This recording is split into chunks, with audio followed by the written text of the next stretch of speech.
And hello, everyone, and welcome into the B&T Sports Talk Show. I'm your boy T, and you can't really see him right now, but he's with us in spirit. He is in the clouds somewhere. He's here though. He's here. He's driving on his way back. So we are going to be listening to him, but not seeing him.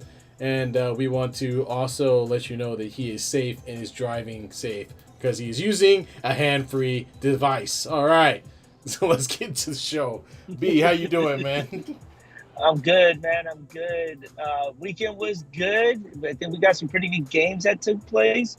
Um, I know we're going to do our shout outs here. I want to shout out to my family here. Yesterday, we did do the walk to end Alzheimer's here, which is near and dear to our family as we've lost some loved ones due to Alzheimer's and dementia. So, we got a chance to help my mother here. She raised I think it was over $500 towards the fight for Alzheimer's. So, to everyone who's watching the show and donated to my mom's cause, thank you guys so much from the bottom of our heart, from our family. It really means a lot that y'all were able to do that. Thank you. Awesome, awesome. That's an awesome cause, man. That's awesome, man. Great. That's good to hear. Um, well, folks, we had a lot happen this week. NFL trade deadline. We had a trade in the NBA a little earlier, and NBA is ongoing, and the NFL is right smack in the middle of its season as the haves separate themselves from the have-nots. A couple people got fired. We'll talk about that. Thankfully, it wasn't me or B. A couple of people. There was a lot of people that lost their job in one particular organization. Yeah, some pink slips was going out, going out hot. Without further ado, let's go ahead and let's jump into it. So first, we'll start off with our touch on on Sacramento State. So Sacramento State had a tough loss, unfortunately, to number 4 Montana. And their final game will be on November 11th versus Cal Poly for Senior Day. So, again, we've been following Sacramento State every week just to kind of give a little blurb in. And a shout out to Brandon Knott just to kind of let folks know that we care. And I'm actually up here in that area. So, if folks are out here and have an opportunity to attend a Sacramento State game, highly recommend it. Get out there, support your team. Let's jump into the first game. We're going to talk about my team, and there's a lot to talk about. The Raiders played the Giants today, and before we even talk about the game, let's talk about what the heck is going on with the Raiders organization. I'm going to start off with saying, good job. I don't know if someone gave Mark Davis a new haircut or, I don't know, man. He got a new girlfriend. I don't know what happened, but he finally made a good choice. He got rid of McDaniels, got rid of Dave Ziegler, who was the general manager or whatever, and yeah, man, I am excited to see this because I never liked Josh McDaniels. I thought he was a dud with the Broncos. He was actually going to be the coach of what. That was him, wasn't it? Wasn't he? He was going to join as the coach of the Miami Dolphins and then reneged at the last moment to go be back with his daddy in New England. Yeah. When I say his Yep. daddy, I mean Belichick, not his actual father. Um, so yeah, and Antonio Pierce, who we should be familiar with, played for the New York Giants for a long time, won a Super Bowl there. Man, he came out in that press conference on fire. I mean, he was saying all the right stuff, talking about doing things the Raider way, talking about giving the fans a better effort, a better show. And really, he seemed like his whole speech was about trying to create and find an identity. And he even mentioned it that, they were trying to do things a different way, but they need to do it the Raider way. And, I felt that because I've been saying it all season. These guys turned into the New England Patriots West. And as I've said before, you cannot emulate what the Patriots do. You can hire their coaches. You could get former quarterbacks. You can get former wide receivers. It doesn't matter what Belichick is built. First off, has a lot to do with Tom Brady, number one, and you ain't got that guy. And number two, it's years and years and years and years of coaching, and you just can't, in today's NFL, you're not going to have 10 years to get things done. You got to do it relatively quickly.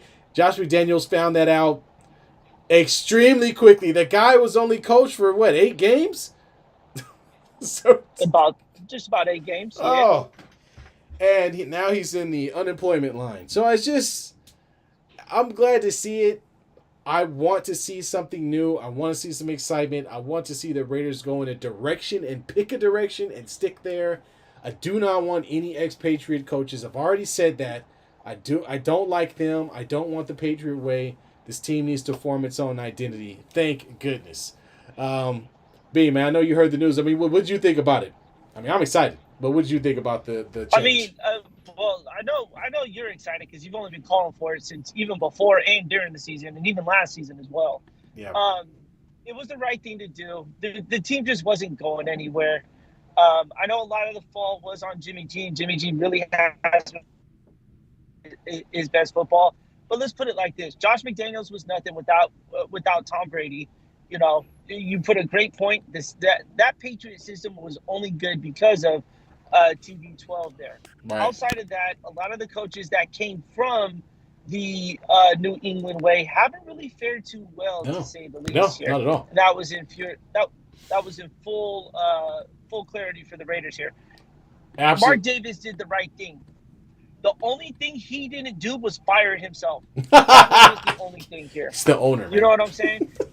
As knowing all the Raider fans, you guys are in just this ugly black hole of anyone that owns the team by the name of Davis. You better hope there's no offspring on its way, because you guys need to break away from the Davis owners now and get a better owner here. I think that's the last step there. A better owner. Look, man. As far as you see the dude haircut, it's not changing.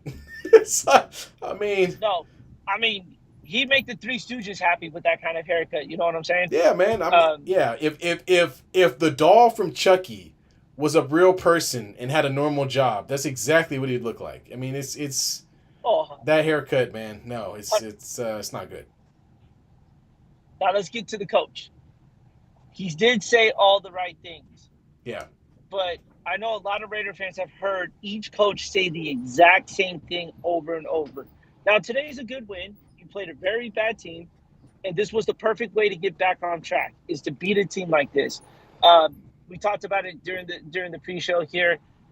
Josh Jacobs got used a lot, and that was something that was failing them for the longest time, is there was not a lot of consistency in getting Josh Jacobs the ball. Well, they fed him, and they continue to feed him, and it worked today here for him. But there's the consistency level here. You said all the right things, and now you need the Raider Nation to buy into what you are saying here. One game isn't going to justify the way the rest of the season is going to go. It has to be a commitment. It's a 5-year project here. You might as well scrap this year, because you can't recover the early season, but you can at least build and carry that momentum into next season here. But this guy's never been a head coach before. Yeah. So this is going to be interesting on how he handles this situation. Yeah. And continues that, because now he's got to report to Mark Davis. So how are you going to develop that relationship? Because we all see how Davises and head coaches go. It's not a really good thing if you're not winning. Yeah, and I'd like to also point out that it wasn't just McDaniels, although he was the X's and O's man. It was also Ziegler who was the personnel man. And let's talk about some of the great and wonderful things this guy did before getting axed.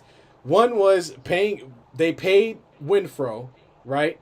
You know, who now barely sniffed the field this entire season. They paid Derek Carr and then turned around and traded him. They brought in Devontae Adams to pair with Carr, and then, of course, traded Carr shortly thereafter. And then, of course, they decided, well, let's replace Derek Carr with Jimmy G, because that is going to put us over the top.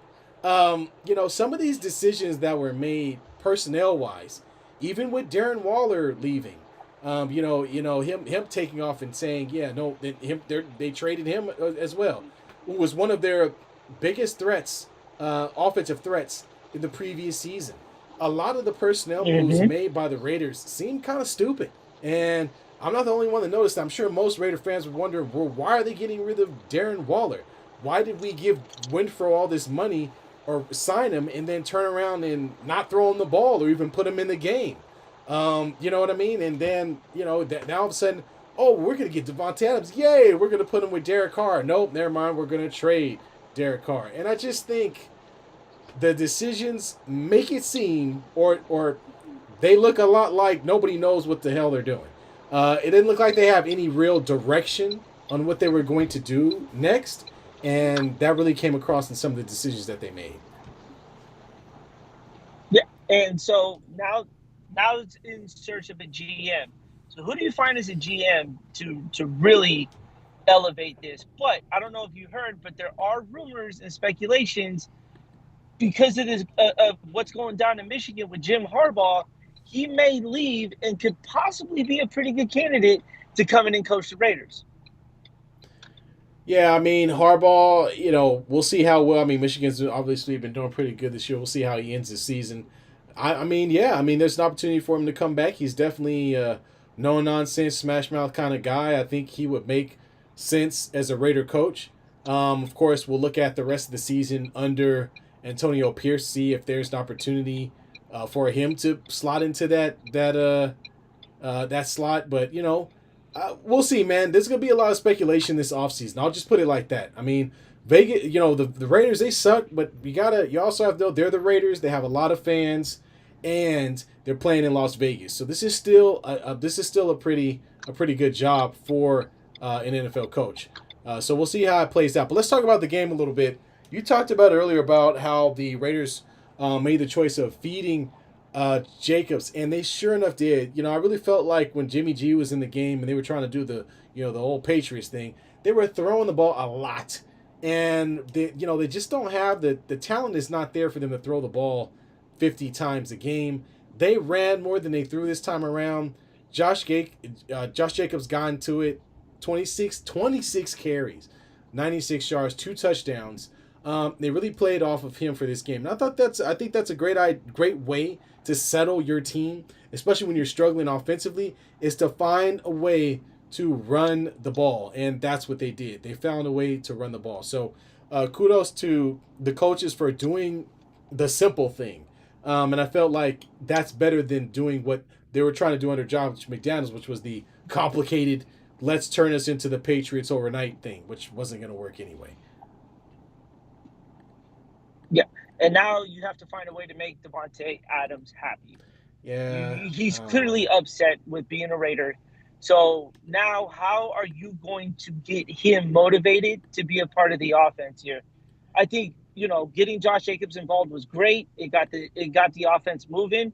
But at some point, you can't forget you got 17 on your team, and he needs to touch the ball just as much as Josh Jacobs is running the ball. So you're gonna have to find that happy medium on getting him as many touches as possible.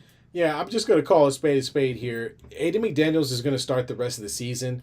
With that scenario, I doubt very seriously that Devontae Adams sticks around. I'm just calling it how it is. Now, he's on a longer term contract, so in order for a trade to happen, there'd have to be some understanding on both sides to get the deal done.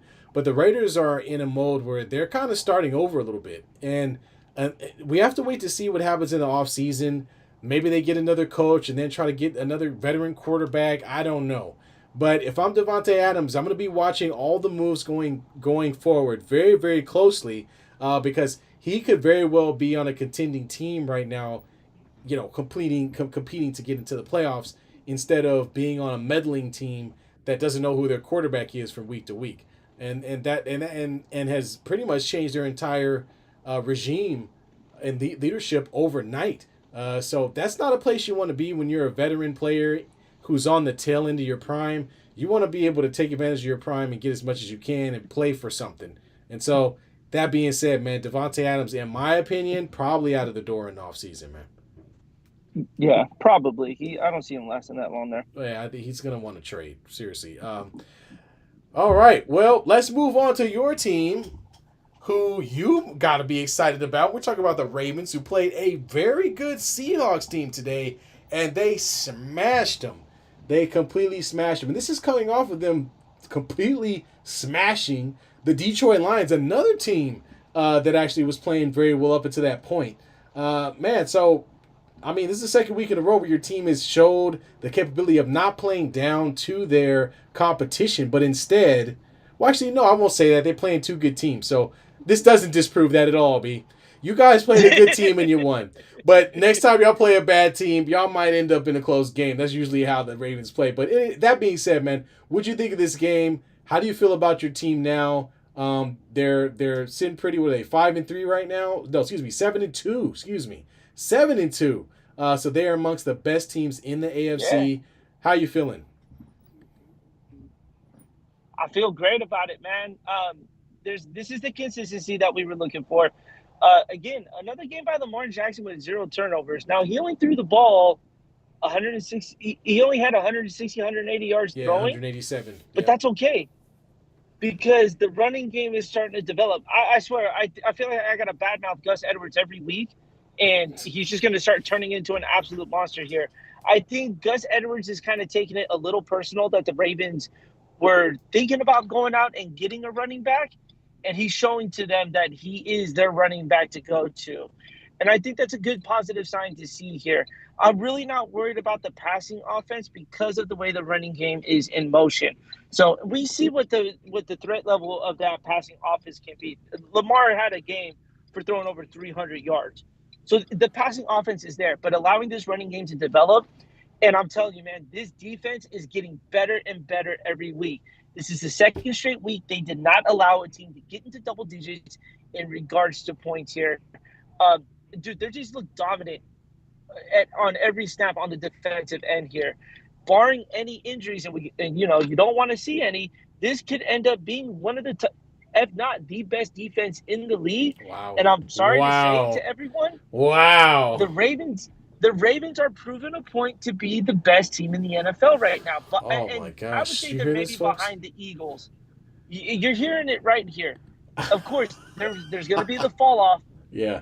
but it's all about when you're competing against some of the best teams in the league, how you're stacking yourself up. And they just blew out a 5 Seattle team. So, fans, you're welcome for now being tied atop the NFC West for our team's little fun there. Yeah, well, I mean, the Ravens have been built. That's how they were built, was on the running game, and I think that's a part of what they do. It's at the core DNA of Baltimore is being a tough smash mouth defense with a running, an offense that runs the ball heavily and just beats teams down. And that's what they went out there and did, man.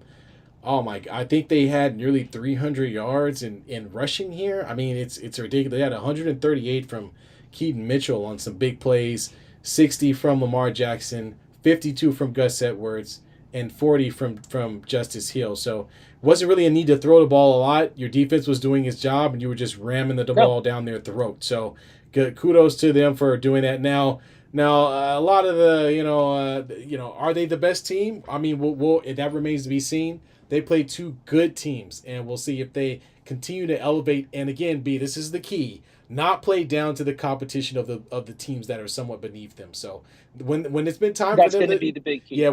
when it's Yep. time for them to show up, I'll give you that they've shown up, but they've also shown the capability of not playing as well against some mediocre competition. So hey man, they keep doing what they're doing, I can't argue with it, bro. I mean, because you see what's happening to the teams at the top of the AFC. They're starting to fall a little bit. And so they could find themselves, if they continue to win at the top of the heap, pretty soon. I mean, the Bills are getting spanked right now by the Bengals. So that's another team that was, to be better at least. And Josh Allen is out here just throwing ducks. I don't know what this guy, he just threw one out of bounds. There was no one. Anyway, back to my point. Ravens could definitely find themselves at the top of the heap with the Chiefs Um, as one of the top teams in the AFC. yeah, and the Chiefs are the pecking order of the AFC. Yeah. I wouldn't say, and you can say the NFL because they are the defending Super Bowl champs, and there has been a very good level of consistency coming out of Kansas City.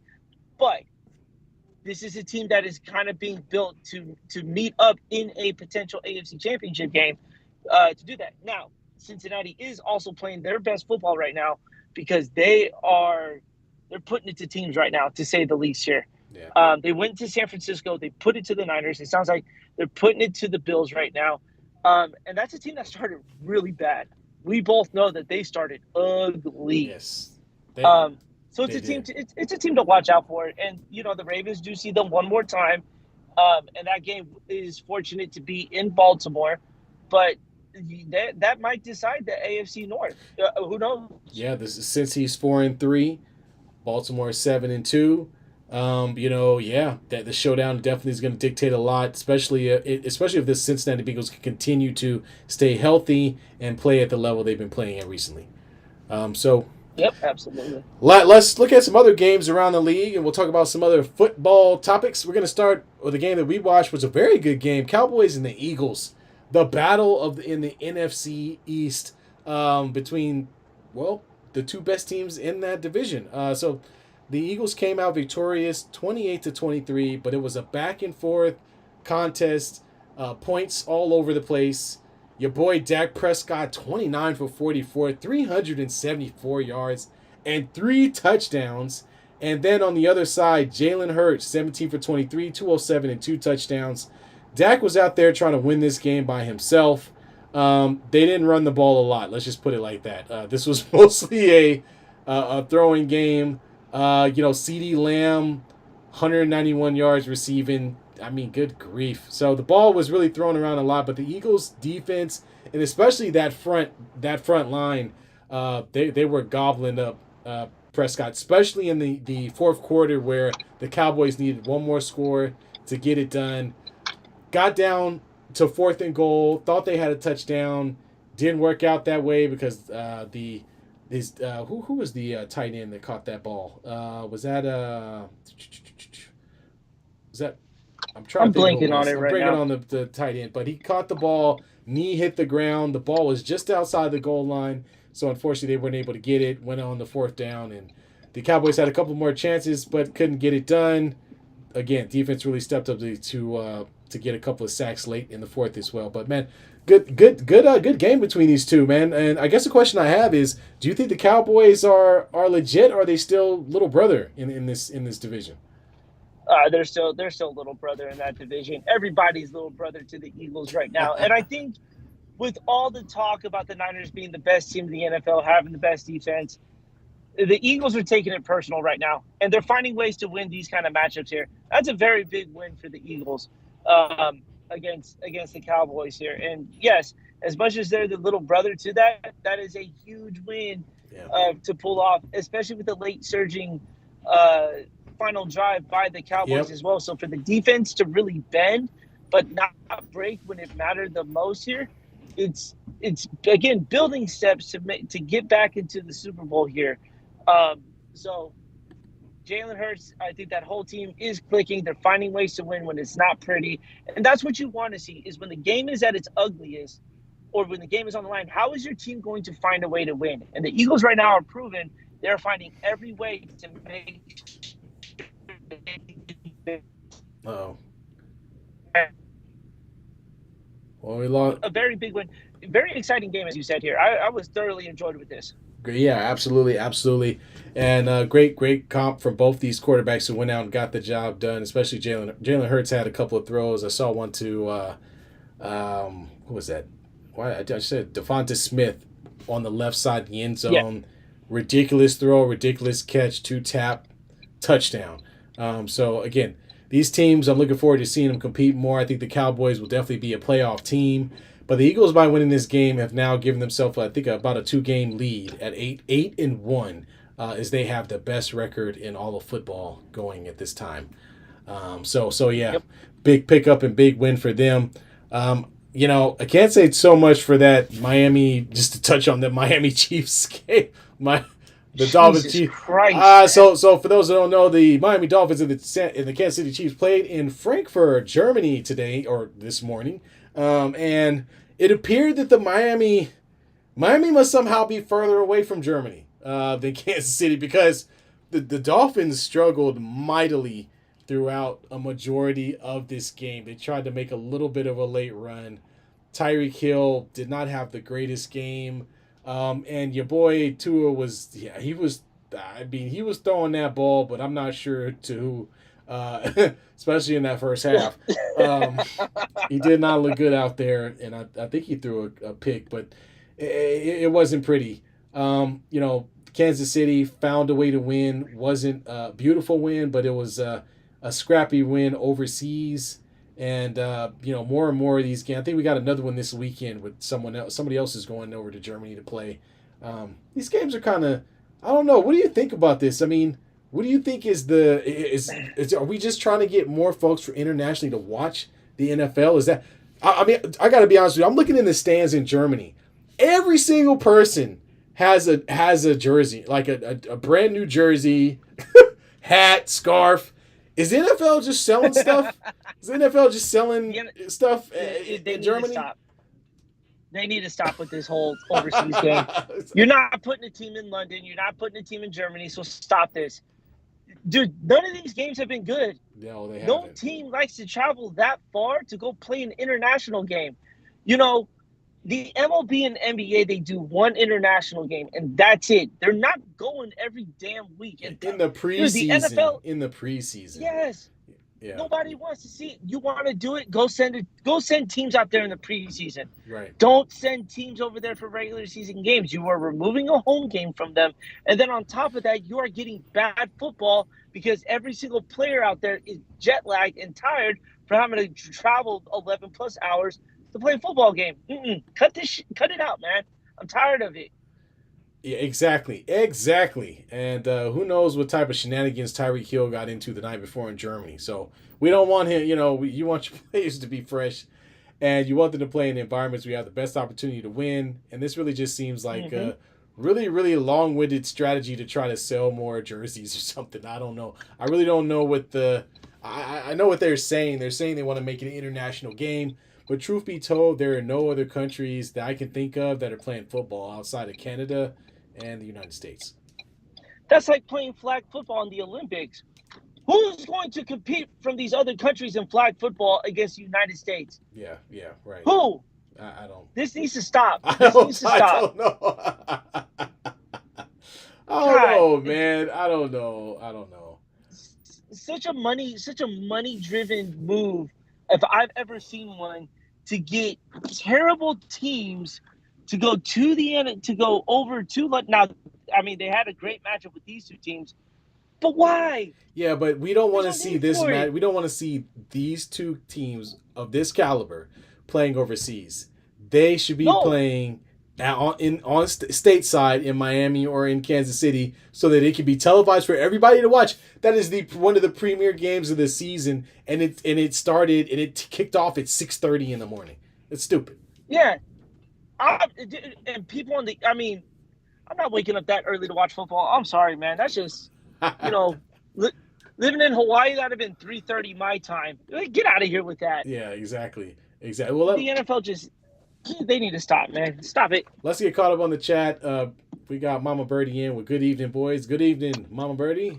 And we got what's up, Mom? Tony Olivares in with good evening. What's up, Tony? How you doing? What up, then Tony? Rachel chimes in. Rachel, yo, sis, chimes in with you just mad because you have Hill on your fantasy team and he didn't do crap.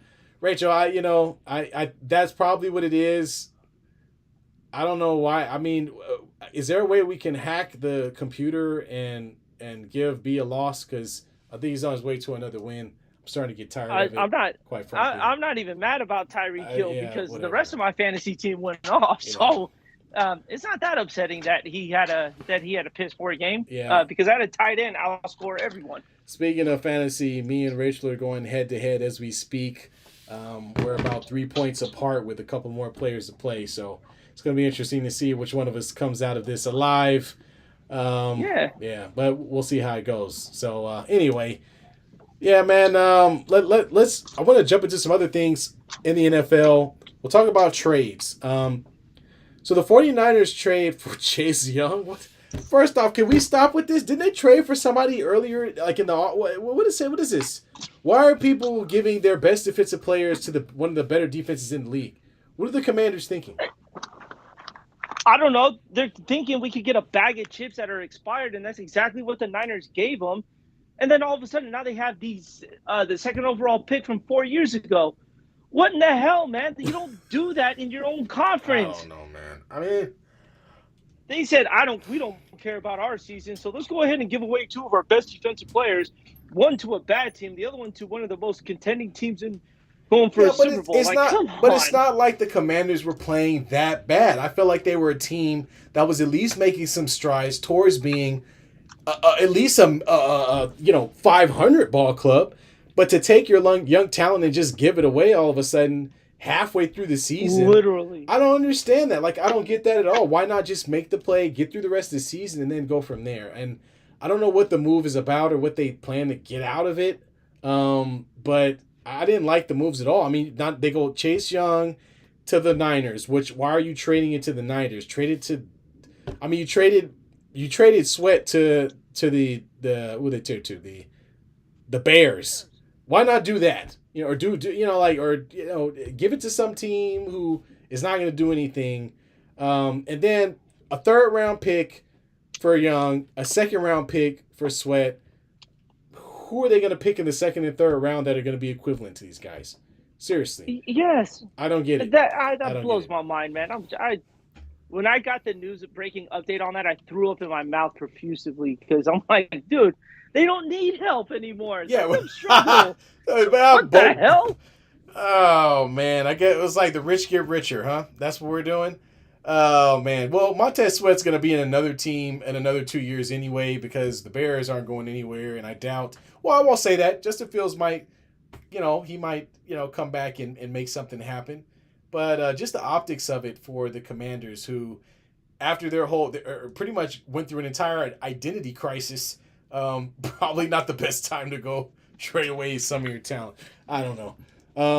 Who else? Who else we got? Stupid. Kansas City reunites with the McCole Hardman. They needed the Payless version of Tyreek Hill to come back because their whole team lacks speed all the way around. And the receivers that they have are a bunch of no names. I don't even know. Outside of Travis Kelce, that the Kansas City Chiefs, Mahomes must be a great quarterback because I have no idea how they're winning games with their wide receiver crew. Seriously, I don't even know. I mean, they let him go just to bring him back. So again, another move that didn't make sense to begin with, just to bring the guy back all over again. They needed a wide receiver. Okay, I get it. They needed to go and get a wide receiver, and I guess the options were not very good for them. So this is what they ended up with. Whatever. I mean, it's not like we need the Kansas City Chiefs to be better, right? I mean, come on, they won the Super Bowl last year. And, I mean, it's only Mecole Hardman, so I'm not too upset about it. I mean, whatever.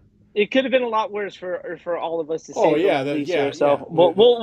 take what we can get. Yeah, the Raiders could have traded Devontae Adams to the Chiefs, and then we all would have been pretty much just we all would have been regurgitating that trade. We would have been waiting for months until the playoffs. Basically, wouldn't even bother watching any of the AFC West teams play after that.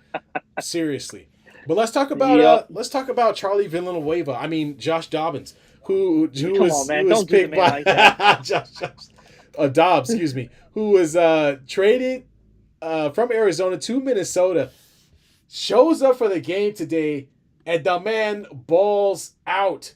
So man, let's give some kudos to a man with no hair anywhere going out there and getting it done. I mean, I'm saying he went out there and he got the job done. 31-28 win. It's the Falcons. But the Vikings just improved to 5-4 after having were they 0-3 or 0-4 or something to start the season? So they were pretty bad.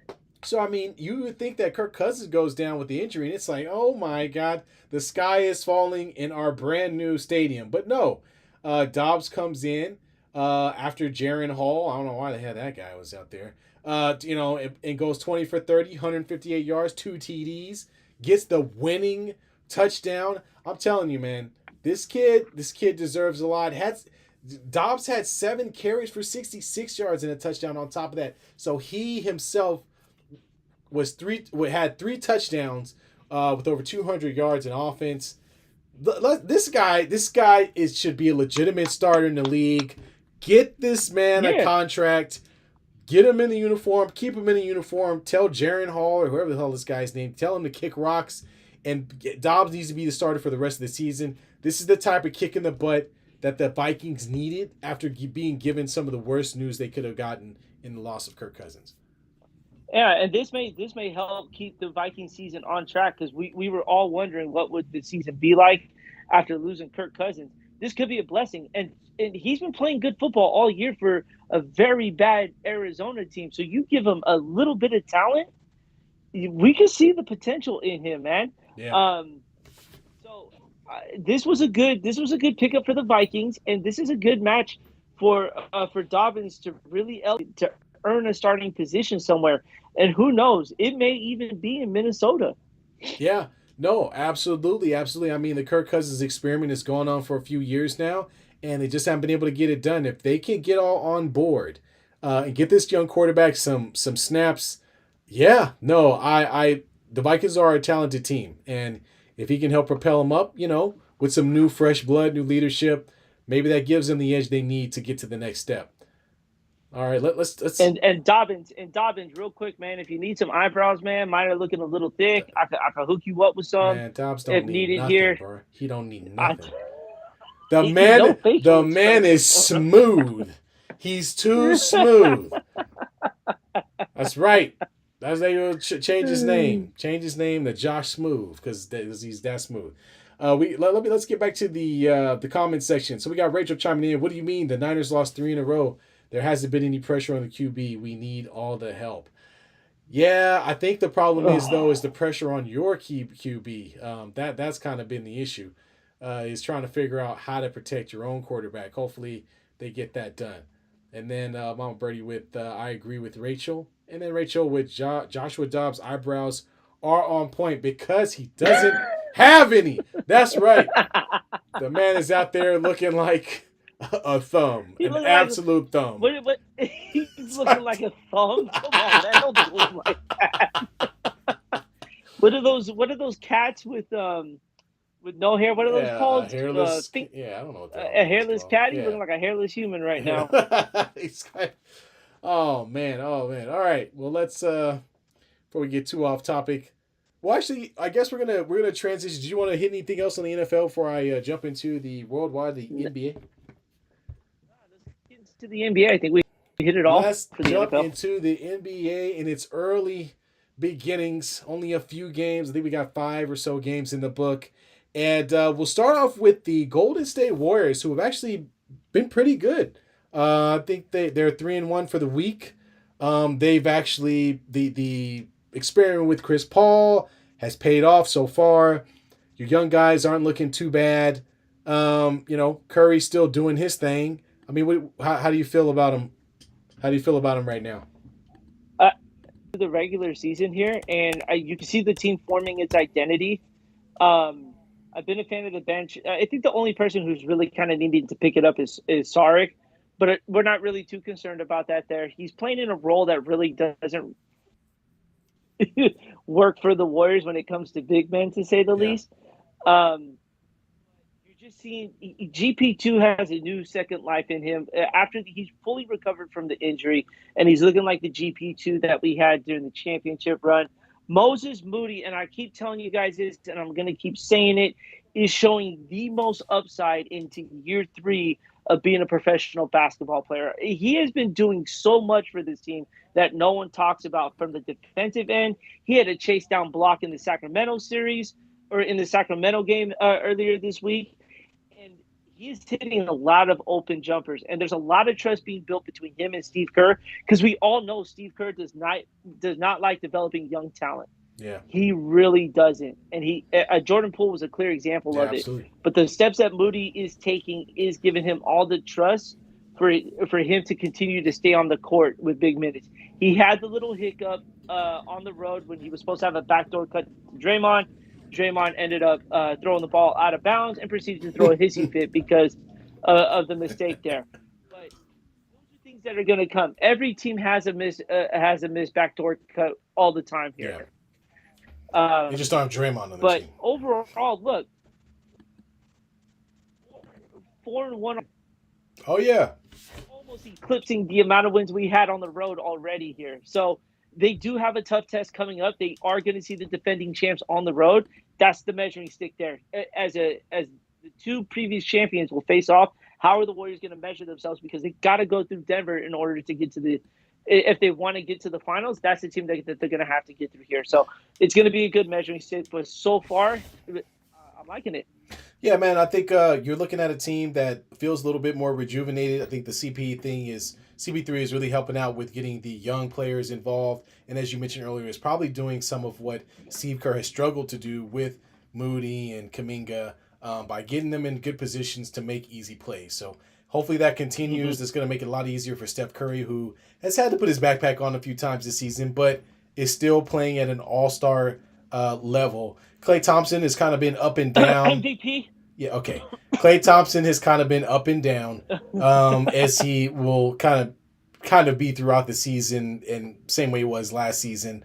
Can you keep Draymond healthy? We'll see. You talked about the matchup with Denver. That matchup ain't happening without Draymond Green. Otherwise, you might as well go ahead and write that off as a loss. You have to have somebody that can guard Jokic, and he's really the only guy that can do it. And he's given Jokic some problems in a past, few games. Yeah. So it's gonna be good. And you're gonna ask Kevon Looney to match up against Aaron Gordon. Mm-hmm. That's a favorable matchup there. And then it's always gonna come down to the guard matchup: Murray versus Curry. Andrew Wiggins, we need you, Andrew. You have been MIA for a minute. We need you to start. Kind of showing up with your homeless looking haircut. So, yeah, well, can we talk about that for a second? Why does it tell him to cut his hair? I mean, he walking around looking like grown up buckwheat, showing up to every game with his mustache. Everything's all frazzled, hair is all over the place. Like, my man he must be dealing with some serious personal issues or something. But, I mean, somebody just cut his hair in his sleep, please. Give him a new leash on life, because we tired of seeing you looking like you just rolled out of a trash can and into an NBA game. Like, come on now. He'll be all right. Him and Kevin Durant get on my nerves. Him too. They never combed his hair once. Kevin Durant can't comb his hair because he's got a middle spot. Well, it's gone now. Yeah, exactly. Yeah. Well, he never brushed it. He hasn't brushed it in 20 years. This is playing. That's great. All right. Well, let's jump into a team that I don't want to talk about. That's my team, the Los Angeles Lakers. They found a way to be mediocre after all the signings and things they've done during the season. They're sitting at 3-3, and boy, are they struggling. One is they haven't won a game on the road. That's number one. They've won all 3 games at home, and have lost all their games on the road, including a complete clunker yesterday against a shorthanded Magic team. The Lakers are shorthanded. We're missing Rui Hachimura. Gabe Vincent is out. Taurean Prince is out. And I think I'm missing one other person. But for some reason, we're hit with all these injuries to some of our role players. And I'm just gonna call it what it is. They had a great win against the Clippers. After not beating them for 3 years, they finally beat the little stepbrother down the hall who has no business being there. Someone hurry up and get the U-Haul to move them to their new stadium so they can stop stinking up the joint at Crypto Arena. Okay. I'm glad they got Harden. Great. Join the club. Join the Clipper Club. And join all the other great Clippers that have ever existed in the history of basketball. Newsflash, there are none. You're pretty much going to a place to die. That's what the Clippers is and has always been, a place for for careers to die. Okay, so now that I've gotten that out of my system. So the Lakers got the win. They beat them in overtime. Kawhi Leonard went off 35. Paul George had 30-something. But they still found a way to win on the backs of Anthony Davis and really Anthony Davis, LeBron James, and D'Angelo Russell actually played very well. Yeah. They come back in and they take that winning formula and turn it into a hot steaming pile of dog crap in Orlando and get obliterated by the Orlando Magic by 20 points. It makes no sense to me. This team is so inconsistent from one night to the other. And I'm going to keep saying the same thing. They have to find a way to be consistent offensively. Effort-wise, they have to find a way to be consistent. And the problem is that you're playing with LeBron James. And this is always a difficult thing to do for teams. It's always been like that. Even in his last stint with Cleveland, even here and now. LeBron plays at about 60% throughout most of the regular season. Now, why? That's not just a problem because LeBron is playing at 60% because his 60% is still like 25 points. The Yeah, problem exactly. is when the leader of your team is LeBron and he's playing at 60%, you start to notice that the other guys start playing 60% too. And that's where the problem lies. If he's not going full force, the other guys start to slip too. And this is the problem with the LeBron team. You have to have guys around him who bring energy because LeBron is not going to do that, not in the regular season. Now, in the playoffs or in games where he feels like, hey, wait a minute, these guys think they better than us, I'm going to play. Just like in the Clippers game. Wait a minute. No, the Kawhi Leonard's playing, Paul George's playing. I'm going to show out. But in the other games, Orlando on a Saturday, Bron not giving you that energy. So other guys have to show up and create that energy. So that is the conundrum with the LeBron experience. Is he's gonna be at that 60%. You gotta have guys around him who can give the other 40. And Yeah, if they follow the leader, unfortunately, they're gonna lose because if you're looking at him, you're going, well, LeBron's not playing that hard, so I guess we're okay. Then you're gonna get your butts kicked, and I think that's a lot of what happens with this inconsistent Lakers team. yeah, but at the same time, LeBron's got to show that leadership and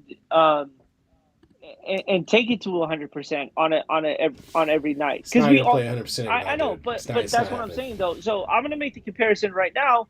Look at Steph Curry. He does not take a night off. It's very rare you see him take a night off, and he is always giving it everything he's got with the consistent movement and the way he plays, Yeah, gravitates towards the rest of the team there. LeBron's got to set the tempo early in the game that he's not messing around and that they're going to come out and win these games here. You can't lose to 20 points toward a team that's going to end up as a lottery pick.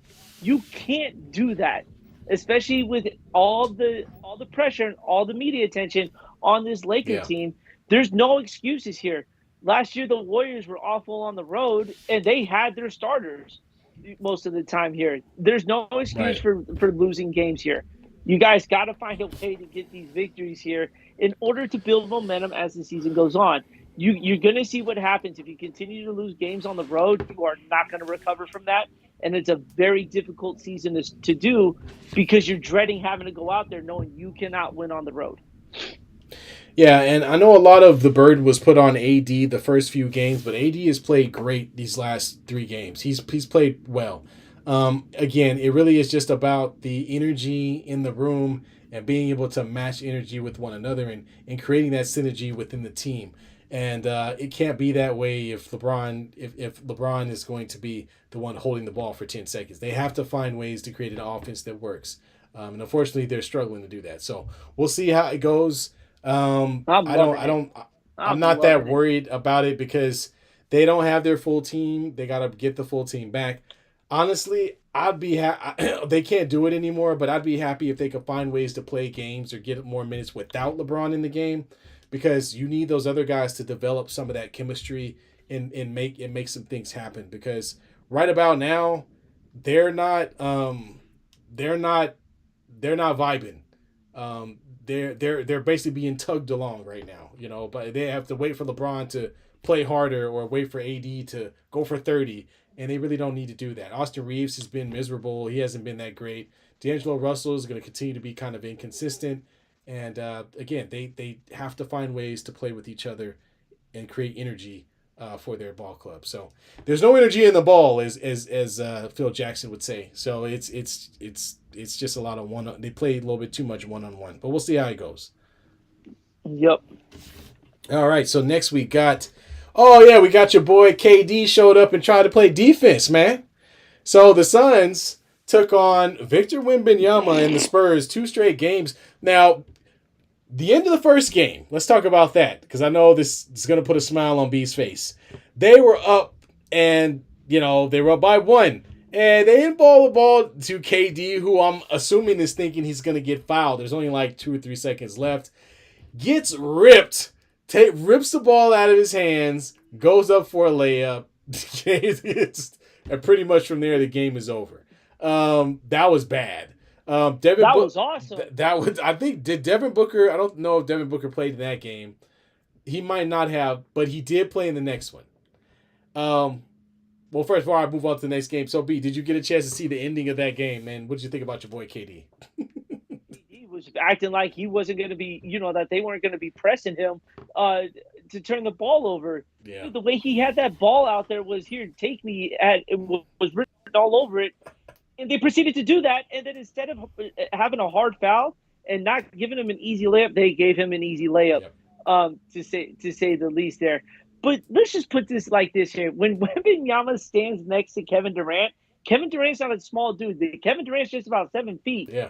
Wembanyama makes him look like Muggsy Bogues. Yeah. Like the height difference is it's just a freakish talent, man. I don't know. That was ugly. I don't know if you saw that photo they showed of him taking a jumper and KD trying to contest it, but his arm was so far above KD that KD is just like down here with his little hand. And he's not little at all. I'm just saying in comparison, right down here trying to contest a shot, he couldn't even get his hand in front of his face. So the second game, Wembanyama drops, was it 35? He had 30 plus. And I gotta say, it was one of those like, okay, wait a minute. This isn't, what am I watching? This guy looks obviously different from every other player on the court. And the Spurs abused the crap out of it, especially in the fourth quarter, because they were leading most of the game.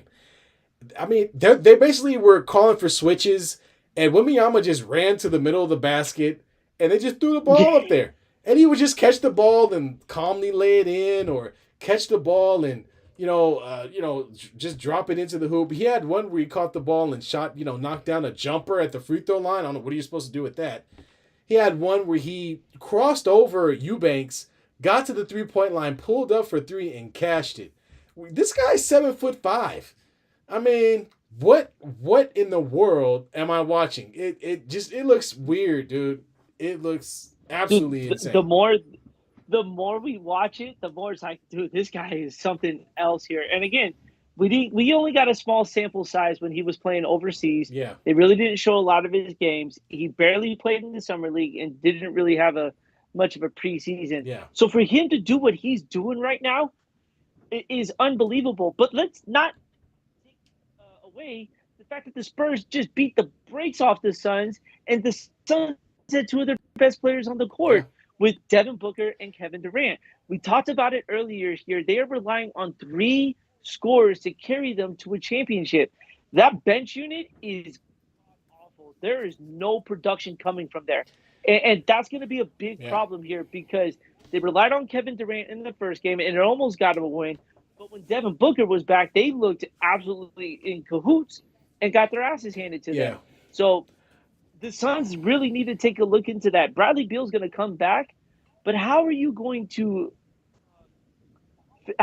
stay in the game when you have no bench unit? You're not going to ask Kevin Durant to play over 40 minutes. You're not going to ask Devin Booker or Bradley Beal to both play over 40 minutes. So where's this production going to come from? Exactly. Right now they're sitting at 3 and 4. And the concern is, well, what is wrong with Bradley Beal? He didn't have any real major injuries all last season. Now all of a sudden he's nowhere to be found. So hopefully they can get him up and going. But as you said, without the depth, they're going to struggle, quite honestly. Now they did beat the Detroit Pistons today, which is not, it's not surprising. Doesn't say much. And then they play Chicago, who's not very good. Then they have the Lakers next week. So we'll see. Who's also not that very well, good. We're not playing that great right now. Just calm down, okay? Relax. Jeez Louise. But yeah, so we'll see how it turns out. But yeah, it might be a long season for them. I mean, regular seasons are not fun. Absolutely. There's 82 games, and they're running KD in the ground. He's the oldest of the 3 stars, yet he's playing the most minutes. Yeah, that don't make no sense, man. But again, that's what happens when you have no load management anymore. Yes, and that brings up another point. No more load management. So guys got to make up injuries like Bradley Beal and be on the bench. Speaking of, we saw Kawhi Leonard play 2 games back-to-back with 30-plus minutes. Very surprising. I'm surprised he didn't explode. But I got to say, watching him play in that game, especially late in that game, and a lot of it may have been our defense, but we played like 3 bigs. We had Hayes in there, we had Christian Wood, then we had AD, and we literally were having our bigs play against Kawhi Leonard, and I gotta tell you, he ain't getting around anybody anytime soon. He didn't look like a guy he looked like a guy with LeBron aged knees. He looked like he had 40-year-old knees, and Oh and I my think god. that that's so I don't know if Kawhi can keep this up. I have a feeling they're gonna find a way to make sure he doesn't play games. I think he's a great talent, but he hasn't. We have to remember Kawhi hasn't played a full regular season in the better part of 5 to 6 years. And so now to expect him to come in and play 60 games, 60, 70 games, it's not going to happen. And if it does, he's going to be Well, injured. You can tell you that right now. well, I think without the load management anymore, we're getting some really competitive games. The Laker Clipper game was actually really Yeah, it fun to was. watch here. Absolutely. Um, and I think that's what the NBA was just looking for. They're just looking for a competitive night every single night from their stars, from their teams. Um, I like it so far. You're getting really good games here across the board here because we all know right now the schedule is Monday, Wednesday, Friday, Saturday, and it's then they sprinkle in those Sunday games here. So teams are going to be playing a lot here to say so. Uh, the NBA so far good. What I don't like though is this in season tournament. I Yo, these mean, courts are super loud, man. The courts look like something that's straight out of NBA you 2K. gotta It's nonsense, turn the brightness down on your television, folks, when you're watching the in-season tournament. dude. I'm watching the Thunder Warrior in season tournament, and I'm like, dude, it looks like they're playing in the ocean, man. Like the thing was Yeah. so bright No, on the court, man. it for real looked like an Olympic swim meet. That's what the court looked like. I was joking with you. I was like half-heartedly expecting the referee to back up from the scorers table and just drop into the ocean. I mean, that's what the court looked like. So, I mean, they're doing a lot to promote this thing, but I don't know what is going to come of it. I think when we see the final games in Vegas, maybe we'll start to get a sense of it feeling like a tournament. But right now, it just seems like regular season games with very colorful courts. So, and some you interesting know, uniforms. I like the City Connect jerseys here, and we'll talk about those in a sec. But honestly, the courts they could have just kept the courts the same, put the trophy in the middle, Yeah, and inside of the paint just put in season tournament. yeah. It's simple enough. It doesn't have. We No, don't need all these color they schemes. Like wanted to that took it a little blind extra you. They far. want to Well, blind they you. did a good job of Yeah, it. yeah. I'm waiting for the full yellow court that just sends us all into, complete dizzy. Trying to watch the game. Everybody's squinting, trying to figure out who's shooting the ball.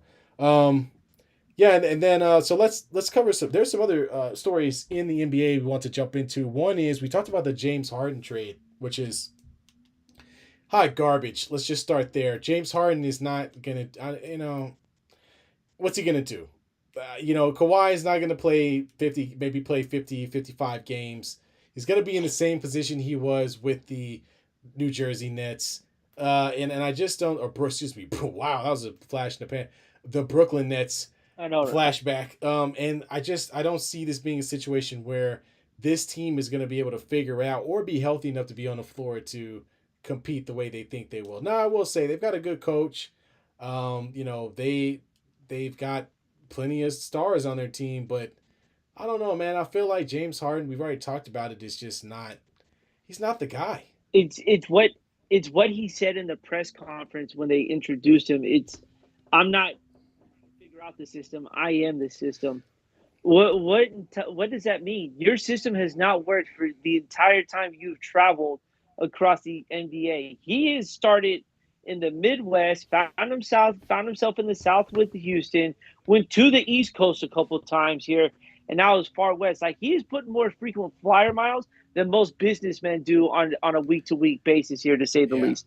So that's not what you really want to come out and say when you're about to start with the team. Is I am the system, dude, your system hasn't worked. There's a reason why you're obviously a journeyman in this league Yeah. here.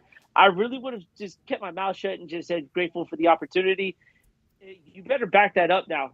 You can't sit there and say I am the system and have a piss poor season. Well, So I mean, when he says "I am the system," I think what he's trying to say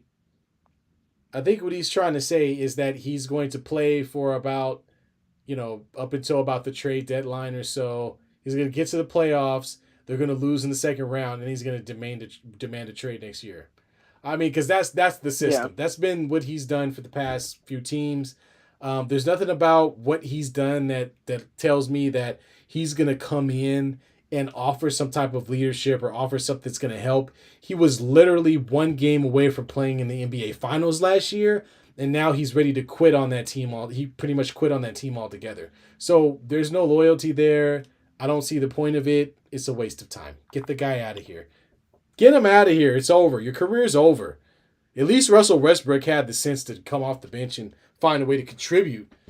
James Harden, on the other hand, I don't know what he's doing for anybody at this point. Yeah. Well, I'm glad this is the last time we'll be talking about him. Hopefully. No, we're gonna completely rag on him every time one of our teams play him. That I'm gonna start there. Not only am I not big on his career, but now you join the Clippers. Seriously, come on. I'm gonna rag on this guy every chance I get.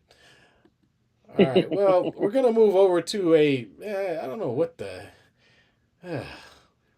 This is crazy, folks. This is weird. So we've had some topics we talked about on the show, whether it be domestic violence and different things like that, where we've obviously stepped forward and talked about how, we obviously don't support that. And we've even got into the situation with John Morant before and some of the bonehead decisions he's made. Well, we've got an older 30-year-old something Dwight Howard doing some very, very strange things around the world here. So I don't know if folks have heard the story, but Dwight Howard, that's how we all feel. Dwight Howard has been allegedly accused, I'm going to put that out there. I don't want his attorney calling me.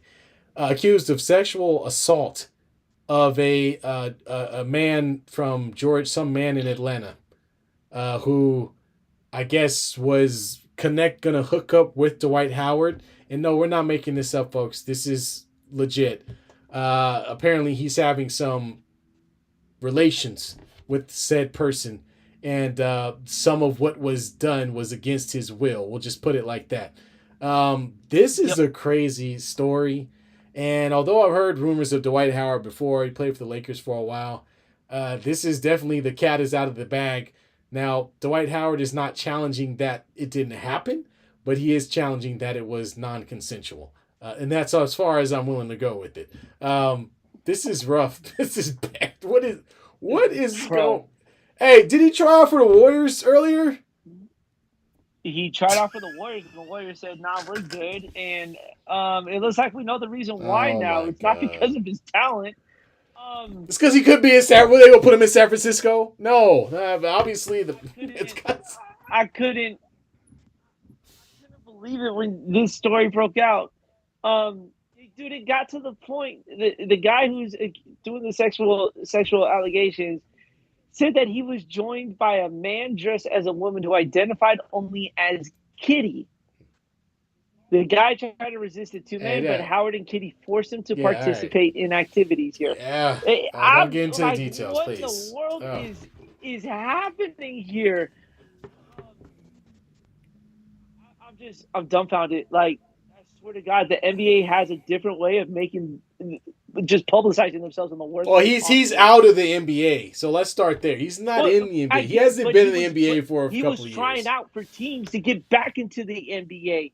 And we were talking about a guy who's a future Hall of Famer here. We're talking about a guy that we all have seen play on a regular basis. I mean, what does this do to a guy who was supposed to be a top 50 player ever to play the game? Is this something people are going to remember? Because I'll be honest with you, this story hasn't been talked about. It's been brought up, but it hasn't been talked about a lot. Because we can't comprehend it, man. It's like everything that the report now is like, yo, what are you talking about? What is this? What is this? But obviously, he's defending himself, and this is a wild story, folks.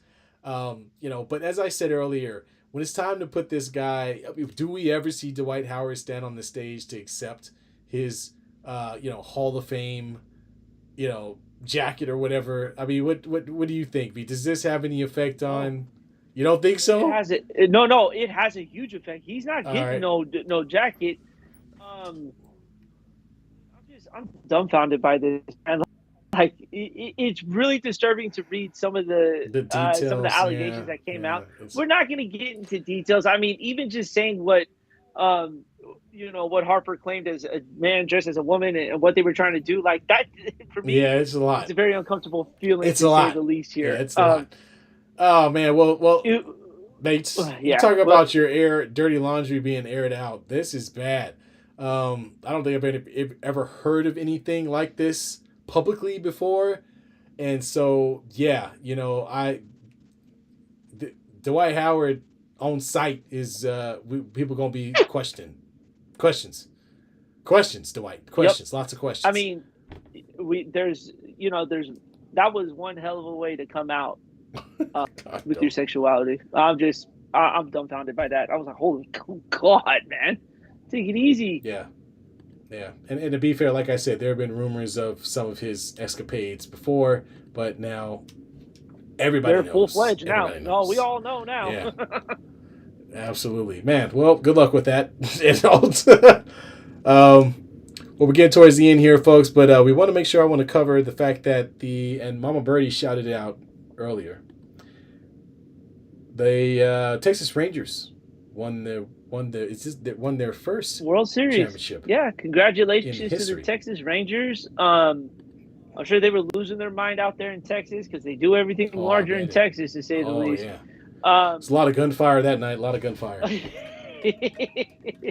I'm going to say it here as much as I do not like that Bruce Bochy left the Giants. It's a congratulations. He has to be discussed as one of the all-time managers to ever grace the game of baseball. He's won a championship for both the American League and National League. First manager to take 3 different teams to the World Series here. He just does it right, and he gets his players to buy into what he is trying to do to win a championship. And mind you, the Rangers had lost over 100 games now 2 years ago.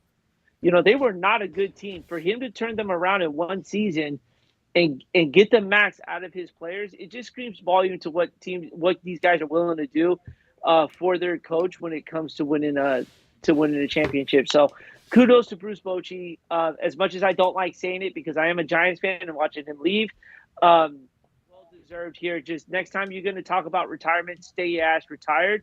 Don't you ever talk about coming back out and go winning another championship for another team. With another team. See?